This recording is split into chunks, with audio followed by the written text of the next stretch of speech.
वाराणसी के अतुल मिश्रा और उनकी जो पत्नी होती हैं वो कहते हैं कि गर्मियों की छुट्टियों में क्यों ना हम कहीं तीर्थ यात्रा कर आएँ, दर्शन भी हो जाएंगे और घूमना भी हो जाएगा।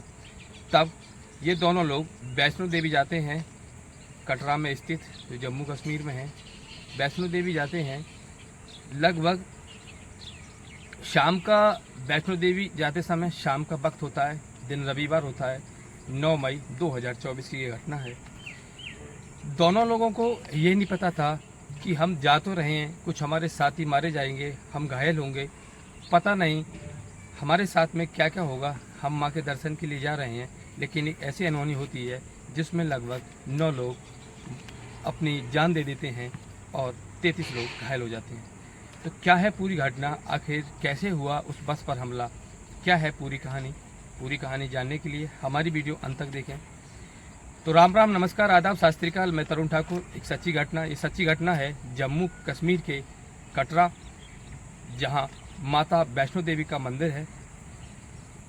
माता वैष्णो देवी के दर्शन के बाद 42 सवारी होती हैं एक बस में। जो बस होती है कटरा की, उसका ड्राइवर होता है विजय कुमार शर्मा और उसका एक कंडक्टर होता है अरुण कुमार। वो दोनों बस लिए वहाँ खड़े होते हैं कि कैसे ही सवारी आ जाएं, जिन्हें लेकर हम दर्शन कराएं और कुछ हमारा भी हो जाएगा और उनके दर्शन हो जाएंगे। तभी दोनों लोग वहाँ से शिवखोड़ी, कटरा से शिवखोड़ी लगभग 80 किलोमीटर दूर है। जब लोग कटरा जाते हैं तो कहते हैं क्यों ना हम शिवखोड़ी की भी दर्शन कर लें, वहाँ शिव का एक बड़ा मंदिर है। तो 42 यात्री और दोनों वो शिवखोड़ी के लिए जाते हैं। रास्ते में जैसे ही शिवखोड़ी के दर्शन हो जाते हैं, लगभग शाम को 6 बजकर वो लोग वहाँ से जैसे ही चलते हैं, रास्ते में पौनी इलाके में याथा गांव पड़ता है। वहाँ पर अचानक एक वर्दी धारक आता है और वो बस पर अपना जो उस पर हथियार होता है उस पर तानता है, लेकिन ड्राइवर को पता लग जाती है, क्योंकि वो वर्दी में तो था लेकिन उसके चेहरे पर मास्क था। कोई भी सुरक्षाकर्मी अपने चेहरे पर मास्क नहीं लगाता है, वो डर जाता है।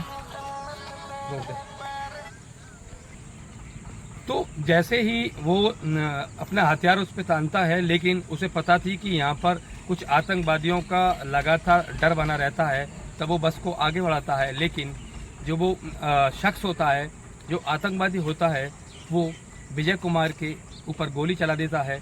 एक गोली उसके सर से है कि निकल जाती है, लेकिन एक गोली अचानक उसके सिर में लग जाती है। जैसे ही उसके सिर में गोली लग जाती है, वैसे ही वह बस चला देता है, लेकिन कुछ दूर बस जाकर उसका जो निरंतर होता है वो टूट जाता है और बस लगभग 200 फुट नीचे खाई में जाकर गिर जाती है। वो कितने पलटा मारती है वो तो वही लोग जान सकते हैं जो उस बस में बैठे हुए होते हैं। लेकिन जैसे ही वो बस पलटती है, लगातार जो उसके बाकी साथी होते हैं वो लगातार 25 से 26 राउंड फायरिंग करते हैं।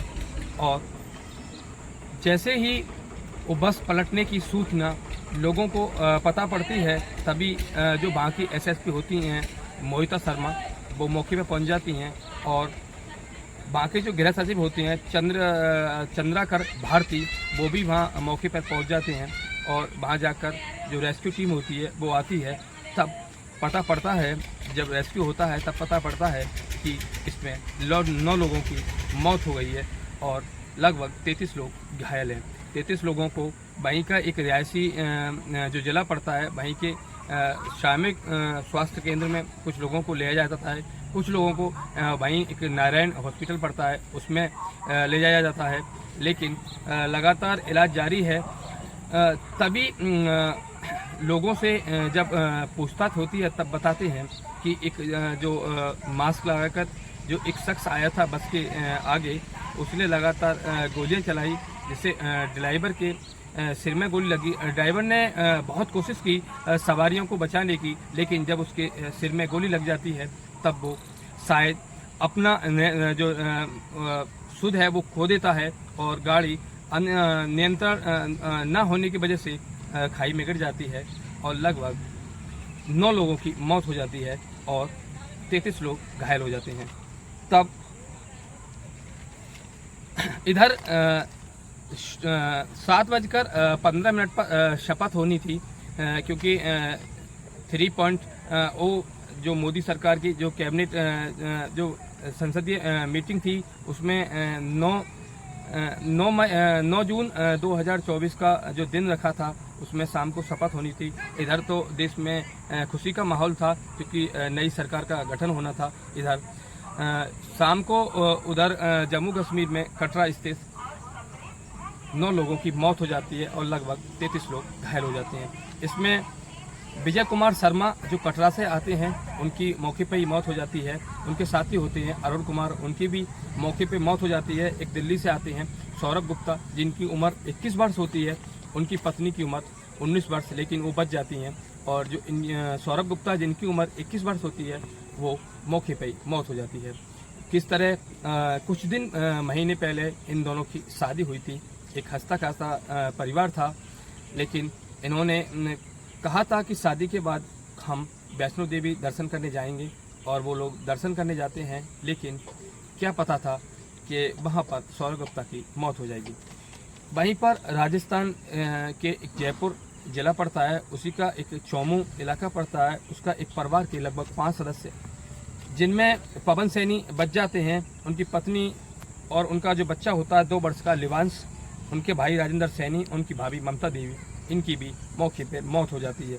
बलरामपुर तहसील का एक सदर इलाका पड़ता है, तहसील सदर में कदमारी, उसकी एक रूबी होती है जिसकी उम्र 15 वर्ष होती है, उसकी भी मौत हो जाती है।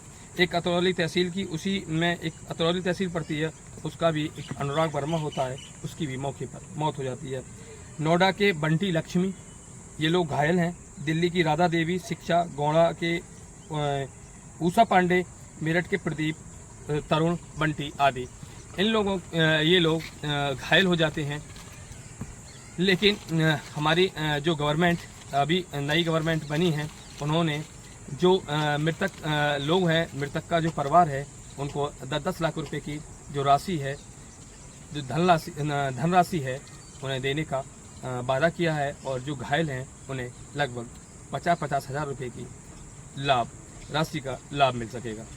बात ये नहीं है कि अभी कुछ दिन बाद अमरनाथ यात्रा भी शुरू होने वाली है। आखिर जो ये आतंकवादी हैं, ये अपना एक दबदबा बनाना चाहते हैं या लोगों में एक खौफ पैदा करना चाहते हैं। आखिर क्या है मसला? हमारी सेना लगातार जो सर्च ऑपरेशन जारी कर रही है। पिछले दिन भी एक आतंकी का एनकाउंटर हुआ था, लेकिन ये अपने आदत से मजबूर हैं। अभी फ़िलहाल पीछे सूचना मिली थी कि लगभग पाकिस्तान से 9 या 10 लोग इंडिया में घुसे हैं, इंडिया में गुप्त जगह से घुस चुके हैं। आखिर उनका क्या मतलब है, क्या उनका मकसद है, इस बात की जांच कर रहे हैं। इसमें कितने लोग थे, कितने लोगों ने बस पर हमला किया, ये अभी तक पूरी जानकारी नहीं हुई है। आखिर जो लोग घायल हैं, जो गंभीर रूप घायल हैं, उनकी भी भगवान से मैं प्रार्थना करता हूं कि वो जल्दी लौट कर खुश आएँ और अच्छी तरह वो ठीक हो जाएं। जो मरने वालों की संख्या है वो उतनी ही रह जाए, इस बात का भी देश पूरा दुखी है। लेकिन जो एडमिट हैं, जो हॉस्पिटलों में जिसका इलाज चल रहा है, वो सुकुशल अपने घर वापस चले जाएं। तो जाते जाते जो एक अच्छे खासे अपने घर से दर्शन के लिए गए थे और आखिर वहाँ भी आतंकी हमला हो जाएगा, ऐसा लोगों ने नहीं सोचा था। तो इस कहानी को सुनाने का मेरा ये उद्देश्य है कि जो हमारे जो देश के लोग हैं, जो उन लोगों को सह देते हैं, उन लोगों की सहायता करते हैं, वो उन्हें समझ आना चाहिए कि हम अपने देश के लिए एक गड्ढा ना खोदें, एक अपने देश के लिए गद्दारी ना करें। ऐसा हमारे लिए पाप है। जाते जाते मैं लोगों के से चाहता हूं कि वो सब अच्छे रहें, कुशल मंगल रहें। तब तक के लिए जय हिंद, जय भारत।